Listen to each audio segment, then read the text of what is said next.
Hello, everyone. This is Nicolette. I am coming to you live once again on another episode of our new show called iRock.tv, where we have real talk about real careers with real results.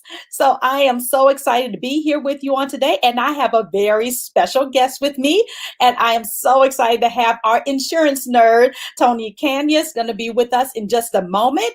And I want you all to do, as I always ask you to do, is share the broadcast. So share the broadcast with all of your audience and your followers so they can get on, so you can hear this very open and candid conversation.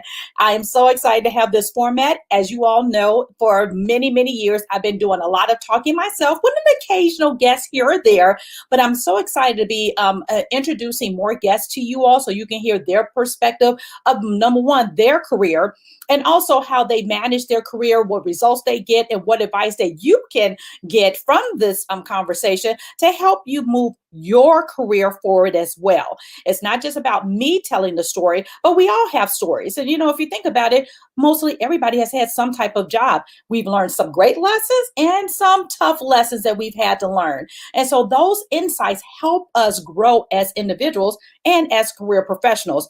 And you can make great connections because it's all about making new connections. So with my guest, I want to make sure that you connect with him as well. So before I get started, as I always do, I'm going to go ahead and show my little quick commercial, and then I will be back.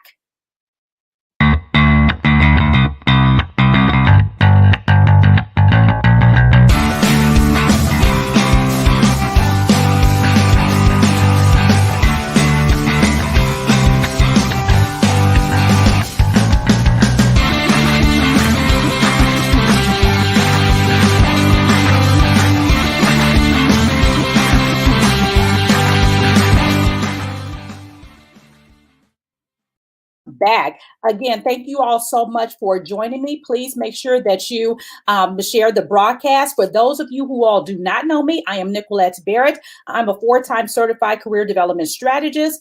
I specialize in resume writing, LinkedIn branding, not only for career professionals, but also entrepreneurs, as well as interview prep and career coaching. So I take you from point A to point Z and get you where you need to be. And the motto of my company, I am the CEO at iRock Development Solutions, LLC, doing business as iRock Resumes. And what we do here is we help you land the job of your dreams and create a career that rocks. So I am so excited to have you here.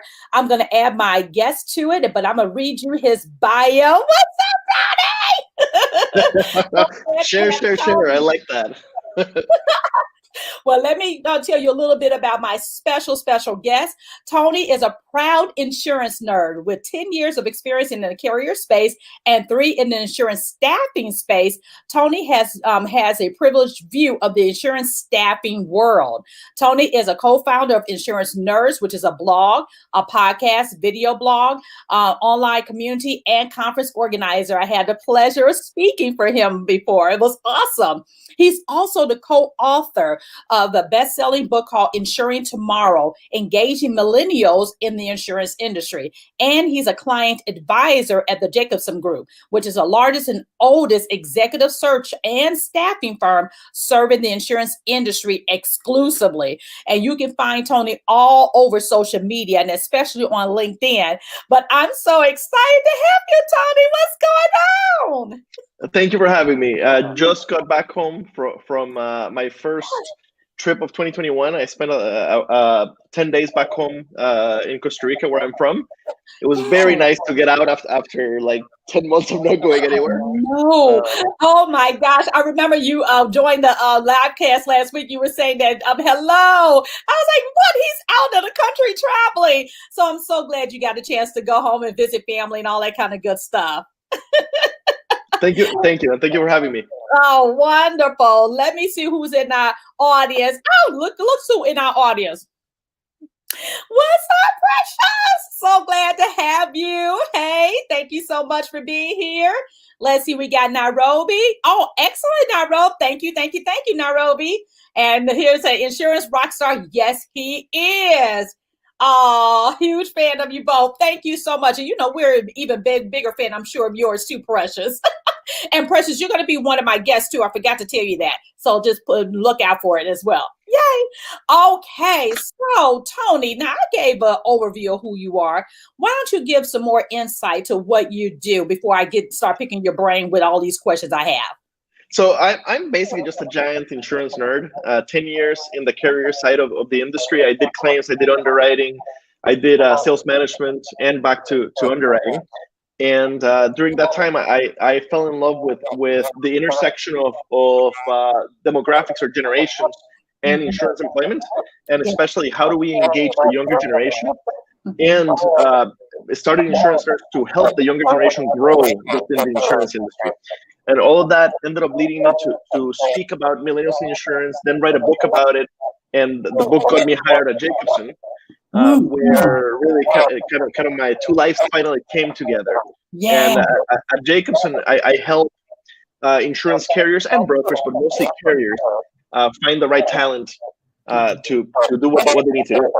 And it's interesting that your title is called client advisor. So you advise them on the types of talent that they need.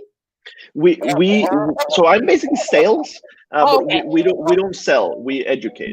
So my job is getting in front of the business unit leaders in the carriers in the P&C world, handle the Northeast, and making sure that they understand the different services that Jacobson can offer, whether it's executive search, permanent search, or temporary subject matter experts or consultants, which is the area that I represent. And nice. Either help them out when they need that, or when they need anything else. And I do a lot of speaking about millennials and helping them understand how to engage them and how to improve their internship programs, things like that are not directly related to my job, but that are of mine, and that help me get better known within the carriers. They're more likely to take my call.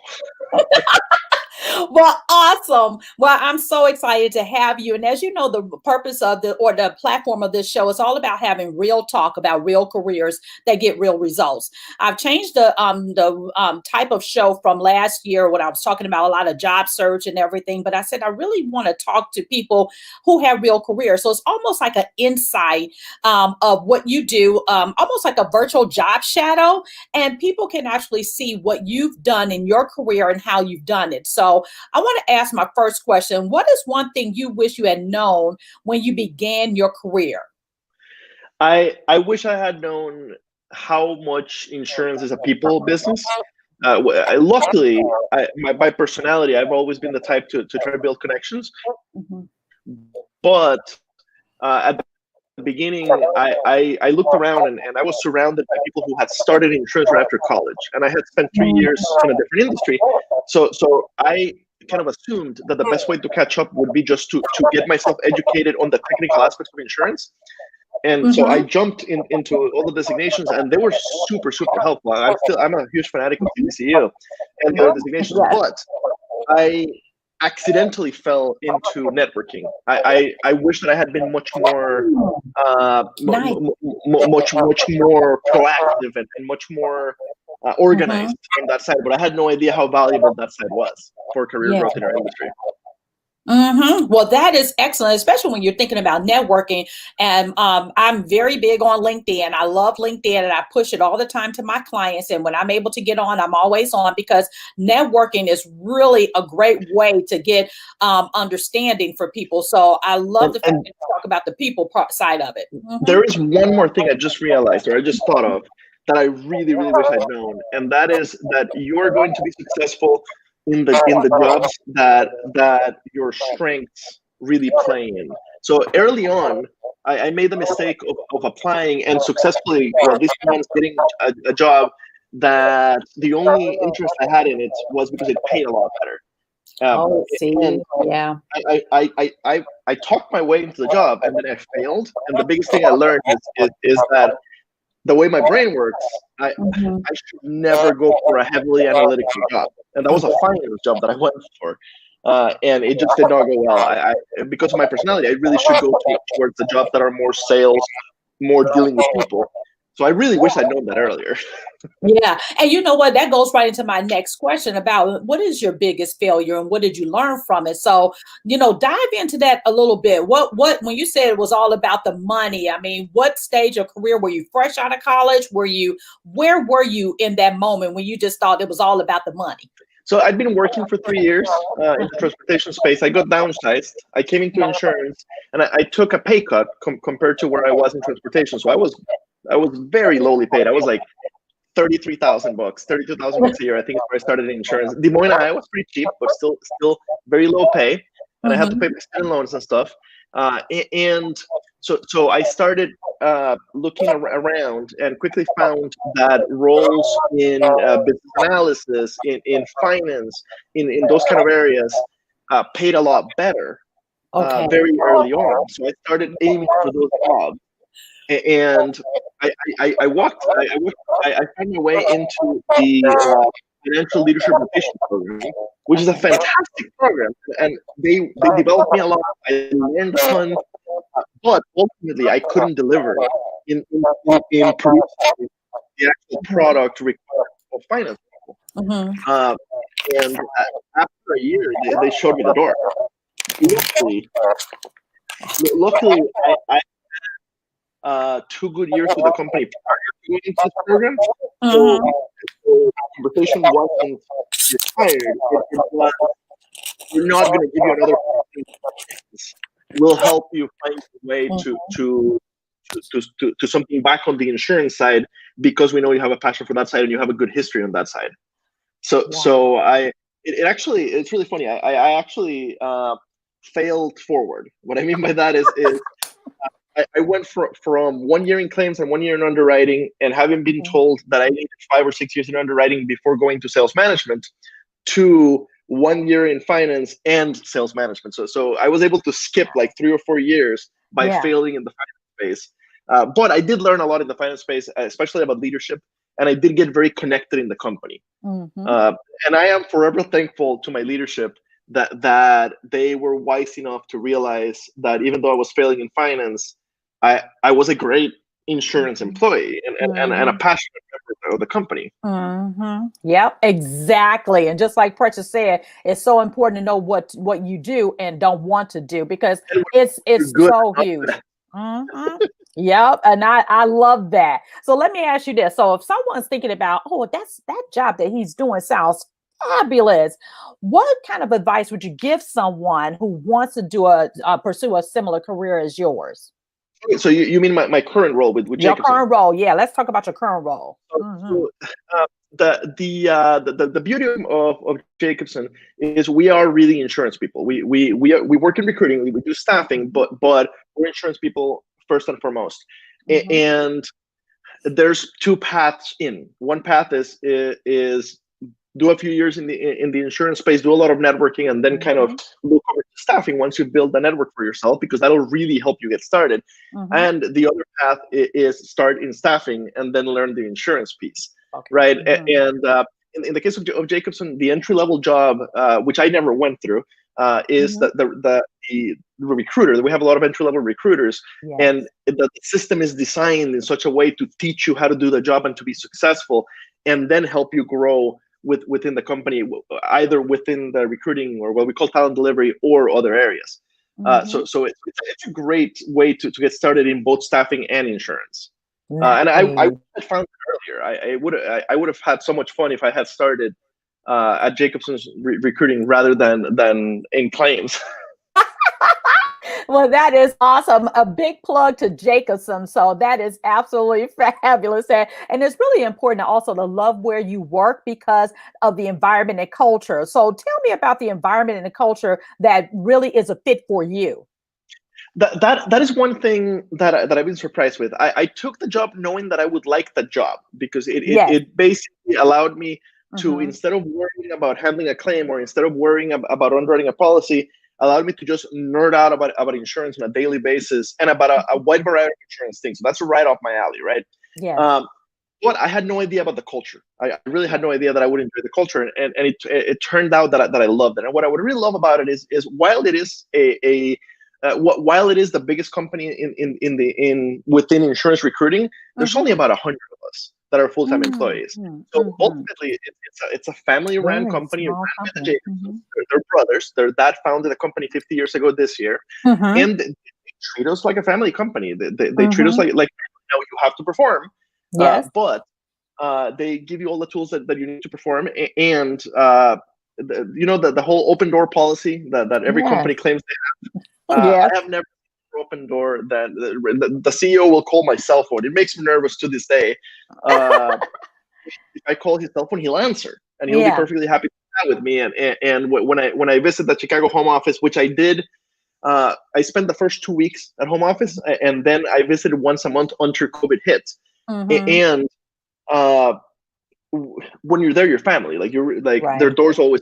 So that's what I really love about the culture. Also, we have a great culture of teamwork because since we are, even though we're big in what we do, since we are somewhat small, when there's a big project, it's all hands on deck, right? So if the health insurance, if my teammates in health insurance bring in a big project and we need to find 200 open enrollment people in the next couple of weeks, we will all hit the phones for them, even if we're not, even if that's not our department. So that kind of thing doesn't happen in bigger companies, right? That kind of we need everybody to help out with this. So I also really enjoy that. Oh, and, nice. And I agree with you. The culture fit with the company is, I think, the second most important thing. I think the most important thing for your success is your aptitude matching what the company needs for the job that you're doing, right? Your ability to do the job that you're doing, and enjoy doing it. But number two is the culture fit with the company. Oh, that is fabulous, because it does make a big difference that you not only enjoy the job, but you also found a culture and that you actually love to work in that environment, because you only can do your best depends on the company culture. And when I coach a lot of my clients, I tell them, not number one, just chase the dollars. You don't just chase that. I mean, if you love what you do, the money will follow. Then I want you to make sure that you love the actual role, but it's even more important that you love the environment, because again, you're going to spend 8 to 10 hours of your day with that organization, and you don't want to get there and then not like it. Then you're looking for another opportunity. And it's important to investigate and as you're going for an interview the organization, investigate, research, learn about the organization, connect on LinkedIn and ask people those questions, right? Because it makes it a big difference. But I'm so glad that you talked about that. It has to match you, right? Absolutely, and one advantage of my weird position within insurance, both with Insurance Nerds and with Jacobson, I've grown to 17,600 or so connections on LinkedIn. Many of them I've chatted with, but they know who I am for one of those two reasons. So basically, if you're listening to this and you're an insurance professional, maybe you've been at the same company for a long time, or you're pretty new to the industry, and you're looking at an opportunity at a different company that you don't know anybody at. Yes. I probably know somebody there. Yeah. Reach out. Perhaps chat with Tony, which is my free micro mentoring service, chatwithtony.com. Now I'm not a career coach. If you want career coaching, I'm gonna say, here's Nicolette. But I'll get you started. And what I can do is, okay, now that I understand what you want to do, or I've helped you understand what you want to do and which companies you're looking at, as you run into specific companies, reach out, let me know. I can tell you what I've seen about that company, and I can very likely put you in contact with somebody at that company, maybe at a similar role to the one that you're looking for, to informally give you the real thoughts that they wouldn't be able to. Right. Exactly. And like Tania said, she said culture and fit definitely feed into the success, because it really, really does. And I want to make sure that I get a shout out to Tony. He wanted to say, hey, he's going into a meeting, so he wanted to say hello. But that is awesome. So now let me ask you this question. What are the best resources that have helped you in your career along the way? What are some resources that you can share? Or what have you read or listened to lately that recently inspired you? Either way. Number one is CPCU. Like my very good friend Rob Galbraith likes to say, domain knowledge never goes out of style. The more you know about technical insurance, the better off that you'll be able to build. So especially early in your career, it makes a ton of sense to invest. You don't need 10 designations like I did. You don't need to spend 3 years of your life doing nothing but studying like I did. But CPCU would be a really good base. Number two is start building your network right away. And for that, LinkedIn is by far the resource. Yes. Number three, never stop reading. I'm an obsessive reader. Last year, not so much. I missed my goal of 26 books for the year, but there's been years where I've broken 100 books for the year. On average, I do maybe 35 or 40. Set a goal and then just read. It'll be super, super helpful. And then there are, compared to when I started in insurance 10 years ago, there are so many resources, right? So my own insurance nerds, our podcast, Profiles in Risk, was the first big carrier side podcast. Now there's tons of them that are really, really good. There, insurance Slack, our insurance Slack community, online community. There's just so much that you can find for free now to really help. That is not just company marketing, right? To really help you understand how to grow insurance. There's so much more now. Coverager, Coverager.com, and their newsletter. If you want to understand what's going on in the insurtech side of the game. I've always been a fan of the Insurance Journal, and they put out the new magazine for free every 2 weeks on their website. I've always had that on my calendar to check it on Sunday when it comes out. Nice. I like that. Some of my favorite resources. That's awesome. And I like the fact that you actually set not only a goal, but you also put it on your calendar to do, because for me, if it's not on my calendar, 9 times out of 10, it's not going to get done. So folks out there listening, when you're wanting to do something, there's no excuse of not having time. You have to create the time, especially when it comes down to your professional development. You want to make sure that you're putting in the time that you need to grow. Even if it's saying, you know what, I'm going to read this blog post every time it posts, and it takes me about 15 minutes to read. Do that, because that helps you. There was a time I was going back and forth with a drive of 5 hours. I turned it into my university as I increased my knowledge about being a business owner. Not just the fact that I know how to write resumes and interview people, but it's about how do I run a business, and it became my university. So that's awesome that you said that. That's right up my alley as well. Now let me ask you this: what is the? Well, let me ask you this question: what is the one common myth about your profession, or the field of insurance, or even the field of recruiting like that you want to debunk? There's 2 myths that I'd like to debunk. One about insurance, one about staffing or recruiting.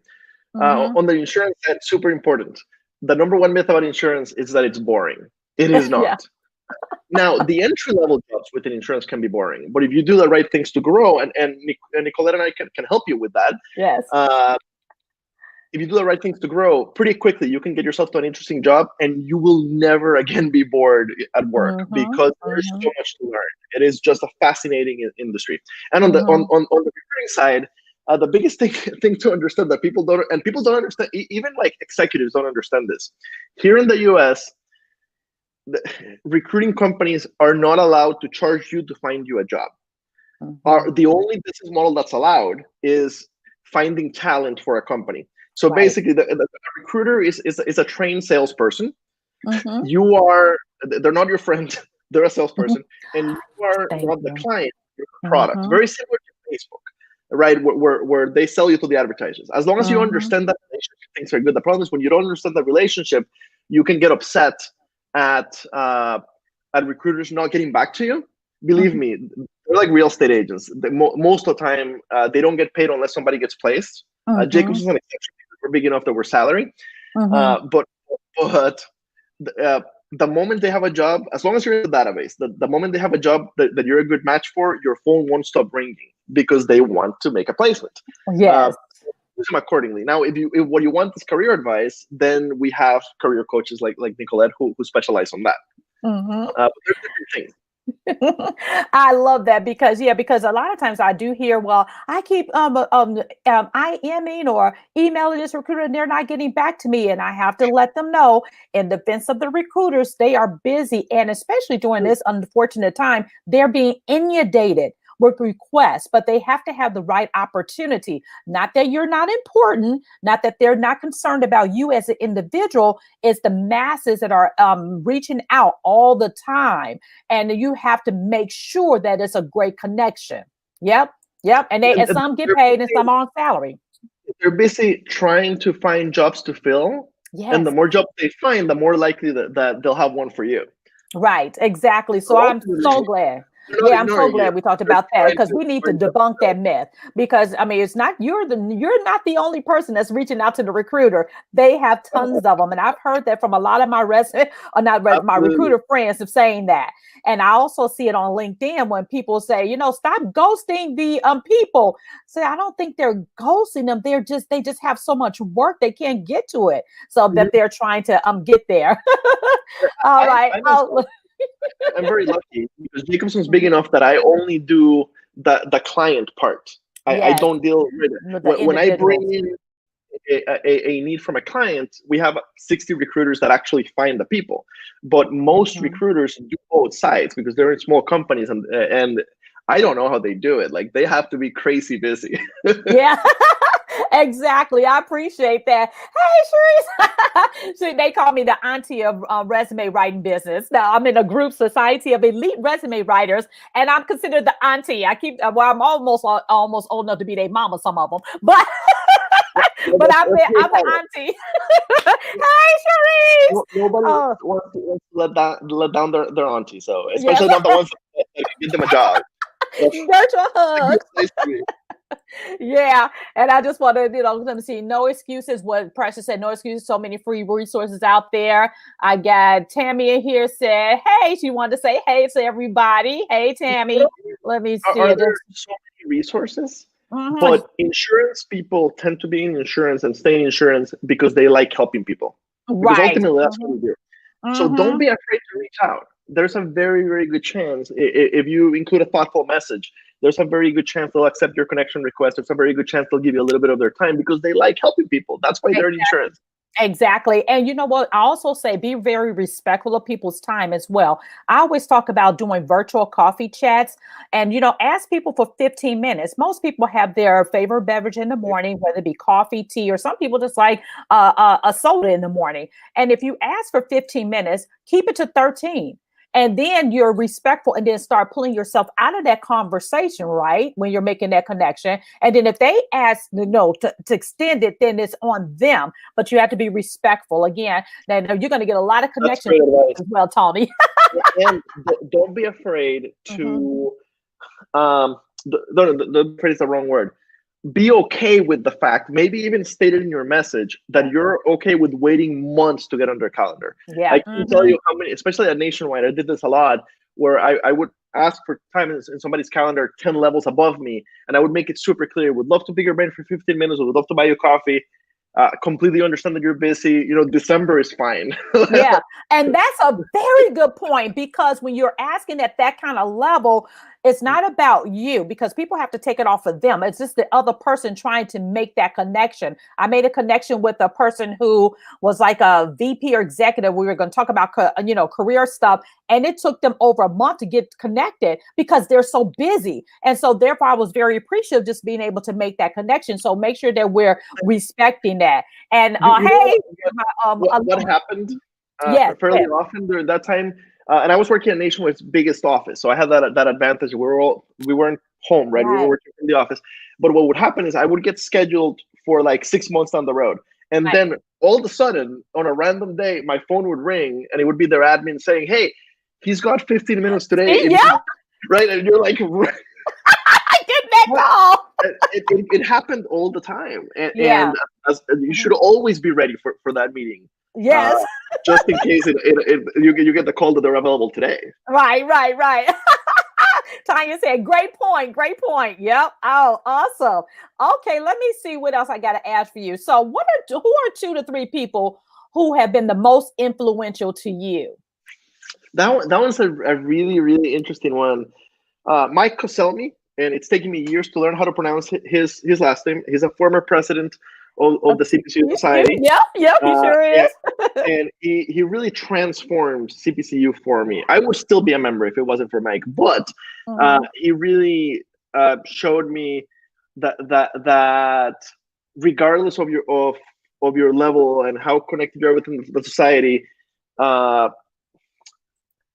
reaching out to the new people and being friendly to new people and being open to the new people, making them feel welcome, really pays off. And I'm not the only one. There are hundreds of people who feel the same way about Mike. So he's one for sure. Another one that Charlie Kingdollar. Charlie Kingdollar used to be the VP of emerging issues for GenRe for 39 years, and he did a lot of speaking at conferences. I met him at several conferences, and eventually we became friends. He retired after 39 years, and the funny thing is he continues to do the same thing he used to do. Now he does it from home, and like for the fun of it. So follow him on LinkedIn, and his effect on me was helping me see how emerging issues can affect insurance in the long term. Wow. Because and hearing him speak or seeing the things that he shares really helps me figure out where insurance might go in the future because of the things that are happening. So he really helped me kind of think about insurance long term. Number 3 is probably Amy Waninger. Amy, who I met through the CPC Society, and we've become really good friends since then. Amy showed me that diversity, and I've always been a diversity and inclusion type person, but she showed me that diversity should go beyond your industry, because my blinders are I'm trying to make friends with every insurance person out there, but my network is poor on non-insurance people. And Amy showed me that there's a lot to gain from looking from taking off my blinders and meeting people in other areas. So I think those 3 are, without having time to think about it, those 3 have had big effects in my life. A 4th has to be mentioned, Margaret Reese Millicent. Margaret was a partner at Jacobson for a very, very, very long time, 35 plus years with the company. And what I learned from her is don't leave your heart out of the conversation. Basically, like come in with honestly, sincerely, candidly, and that's what I'm looking for. Allow yourself to be vulnerable in business conversation. Authentic, Not something that was hard for me, but something that I was afraid of doing too much of. And seeing Margaret in action, she's the fairy godmother of the insurance industry. She's a co-founder in every women's insurance organization, and she's placed half the CEOs in this industry. And I learned so much from working with her over the 3 years that I've been at Jacobson. So yeah, those 4 people have definitely had huge effects on my career and the way I see insurance and growing my career. Oh, that's awesome. And I love that you threw Amy out there. So Amy, if you're out there, I'm coming for you, my dear. We gotta have a conversation on diversity. I'm coming after you. So thank you so much for those. Those are very inspiring, especially for the last one that you said, as far as, sometimes insurance makes us think that we always have to be so like going back to the boring and suited up and stern and stuff. But we need to be ourselves. And that's what will attract more people into that industry. I think that you said that early on, and depending on which company you're at, early on, you have to learn how to play the game the way it's played. Yeah. And I wore a suit and tie every day for the first 3 years of my insurance career. People can't believe it now. But at first, you've got to learn how to play the game is played today while staying honest to who you are. And then little by little, allowing more of yourself to come to work is important, both for your own happiness, to find the right culture fit. And you can't possibly keep up a fake appearance for 30 or 40 years of your career. No. Right? Be who you are and let the best parts of yourself shine, and the right people will be attracted to you, and you'll be attracted to the right opportunities. Yeah, I like that, being attracted to the right opportunities, because when you open yourself up, they can vouch for you because they see you for who you are as an authentic person, and they can vouch for you. Say, oh no, I know this person's heart. I know, even if you make a mistake, right? Because if they know you and they know your heart, they can vouch for you even if you make a mistake. So that's why it's so important. There's a fifth person Oh, that I really should mention. Jose Cruz used okay. to be a VP at Nationwide, a VP of sales at Nationwide, and Mhm. we had chatted a couple times. He didn't know me very well. I hadn't worked for him, but we chatted a couple times. And when I failed at FRP, I Mhm. reached out. I said, "Hey, I'm applying for sales roles. Uh, what do you think? Do you have any openings?" He made a phone call in front of me. He called. It turns out one of his friends in the Sacramento, California office had an opening that was perfect for me, and he in front of me, he made the call, vouched for me, and got me the interview. And he hung up the phone, and I thanked him, and he said three things that I'll never forget. He said, "You're welcome. I only asked two things: don't let me down, and pay it forward." And I did my best not to let him down, and I continue to do that. But the biggest thing is that pay it Mhm. forward uh, led me to do everything I do with an insurance Now, search, what everything I you do do with now. Tony. Now I'm just, that's and people powerful. ask me all the time, why do you give me free time to talk about my career? I'm just paying it forward. Oh, my heart, be still my heart. That's awesome. That's what it does. And I mean, you do some amazing things in Thank this you. insurance industry, and I applaud you for that. Thank you for sharing that. And that's what I want everybody to take away too. Pay it forward. When someone helps you, pay it forward and do something with that. And most of all, don't let someone down, because I've had that situation years ago when I got somebody a job and they ended up not doing the right thing, and it embarrassed me because I vouched for that person to come on. So your word is out there on that person. So make sure you honor that person's word when you're taking on an opportunity, because they didn't have to do that for you. Yep. Give Awesome. into your network. Yes. Give to your network without keeping count, and your network will be there for you the day you need it. And That's I have right. seen that a million times. It absolutely you just keep giving to your network. Eventually, it'll all pay back to you. Yeah, and I think Precious can speak to that, because Precious, baby, when she puts out a clarion call, people come running for Precious. She That's is exactly what awesome. happens Yes, when you're authentic and you've been there yes, for people and you're always willing to help people. yes. It Yeah, comes. no surprise at all Yeah. that we're all willing to help Reggie. Well, let me ask you this. If you could step into my shoes, what would you ask yourself that I didn't today? Hmm. That, I don't. We tend to think in similar ways. So you Yes. really haven't missed anything important. Yes. Um, one of my favorite questions recently, Joey Giangola had me on the RPS podcast, and his closing question was if you had a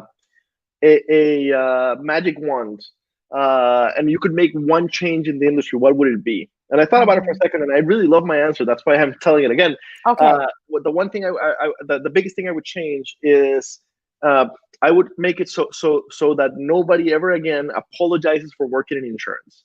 That it happens a lot. Mhm. People, what do you do? Oh, I just work in insurance, and then you kind of like quickly move on, right? Because Right. nobody's because your assumption is that there's no positive thing in their mind attached to insurance.